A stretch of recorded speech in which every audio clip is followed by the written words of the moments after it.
बहुत समय पहले की बात है। एक महिला अकेली रहती थी।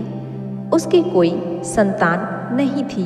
वो बेहद निराश हो गई थी कि एक रोज वो एक परी के पास गई। उस परी ने उसे एक बीज दिया और कहा, घर जाकर इसे गमले में लगा देना।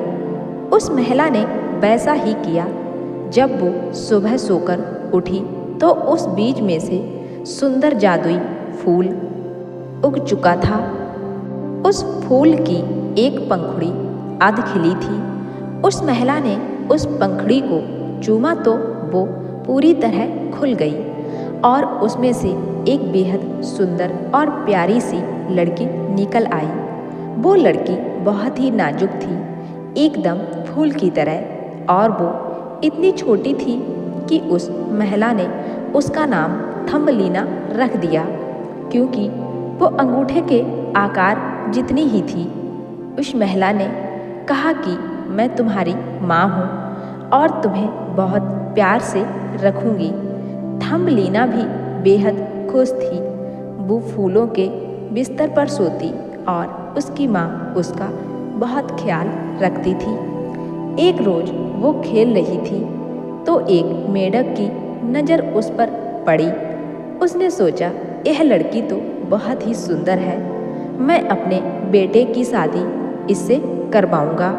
वो थम्बलीना को उठाकर ले गया। उसे देखकर मेंढक का बदसूरत लड़का बहुत ही खुश हुआ। थम्बलीना को उन्होंने पास के तालाब के एक पत्ते पर रख दिया, जहाँ से वो चाहकर भी भाग नहीं सकती थी, और खुद शादी की तैयारियों में जुट गए। इधर थम्बलीना जोर जोर से रोने लगी कि तभी एक तितली की नज़र उस पर पड़ी तो उसने उसे उठाकर फूलों के शहर में छोड़ दिया। तितली थम्बलीना के लिए कुछ खाने का इंतजाम करने गई थी और इतने में ही एक काले झींगुर ने उसे देखा और उसकी खूबसूरती पर फिदा हो गया। लेकिन थम्बलीना ने उसे कहा कि हम लोग बहुत ही अलग प्राणी हैं। झींगुर के दोस्तों ने भी कहा कि ये तो बहुत ही अजीब है, ये हमारी तरह सुंदर नहीं है। तो उन्होंने थम्बलीना को छोड़ दिया। थम्बलीना घर जाने का रास्ता ढूंढ रही थी और जंगल में भटकते भटकते वो एक बिल के पास पहुंच गई। बिल की मालकिन एक बूढ़ी चूहिया थी। उस चूहिया ने थम्बलीना को आसरा दिया, लेकिन बदले में उसे घर के सारे काम करने को कहा। साथ ही एक शर्त और रखी कि चाय के समय थम्बलीना को उसे और उसके पड़ोसी चूहे मिस्टर मोल को कहानी भी सुनानी होगी। इतने में ही वो पड़ोसी चूहा मिस्टर मोल आया और उसने थम्बलीना को देखा। थम्बलीना पर उसका भी दिल आ गया। मिस्टर मोल ने बूढ़ी चुईया को कहा कि उन्हें एक नया घर देखने चलना है, तो वो थम्बलीना को भी साथ लेकर चल दिए। रास्ते में थम्बलीना ने देखा कि एक चिड़िया घायल अवस्था में बेहोश पड़ी है। थम्बलीना ने उसकी मदद करनी चाहिए, तो दोनों चूहों ने कहा कि इसे मरने दो, इसकी क्या मदद करोगी। पर थम्बलीना का दिल नहीं माना। उसने चिड़िया को खाना खिलाया, पानी पिलाया और उसके घाव पर वो रोज मरहम लगाती रही। एक दिन मिस्टर मोल ने अपने दिल की बात बूढ़ी चूहिया को कह दी कि वो थम्बलीना से शादी करना चाहता है, तो वो बेहद खुश हुई। इधर थम्बलीना को जब यह बात पता चली तो उसने साफ इनकार कर दिया, लेकिन चूहिया नहीं मानी। तब थम्बलीना ने कहा कि ठीक है, लेकिन एक आखिरी बार मुझे उस घायल चिड़िया से मिलना है। थम्बलीना जब वहाँ गई तो उसने देखा वो चिड़िया ठीक हो चुकी है और आसमान में उड़ रही है। चिड़िया ने थम्बलीना से कहा कि वो जल्दी से उसकी पीठ पर बैठ जाए ताकि वो उसे यहाँ से दूर ले जा सके। थम्बलीना ने वैसा ही किया। चिड़िया उसे दूर फूलों के देश में ले आई। थम्बलीना ने देखा कि वहाँ एक सुंदर सा राजकुमार है।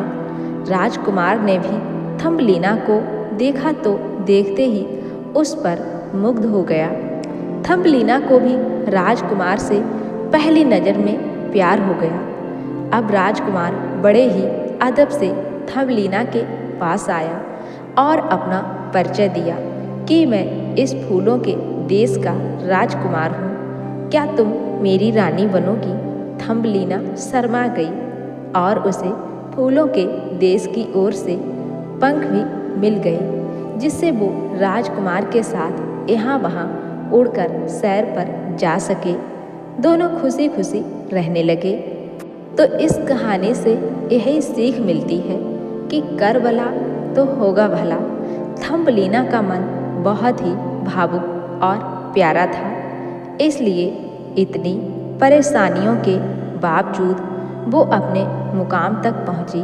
उसने दूसरों की मदद की तो बदले में उसे भी मदद ही मिली। साथ ही उसने अपनी बहादुरी और समझदारी नहीं छोड़ी। उधर थम्बलीना की अकेली माँ परेशान रोती बिलखती रहती थी और हर किसी से पूछती थी कि मेरी छोटी थम्बलीना को तुमने देखा है क्या?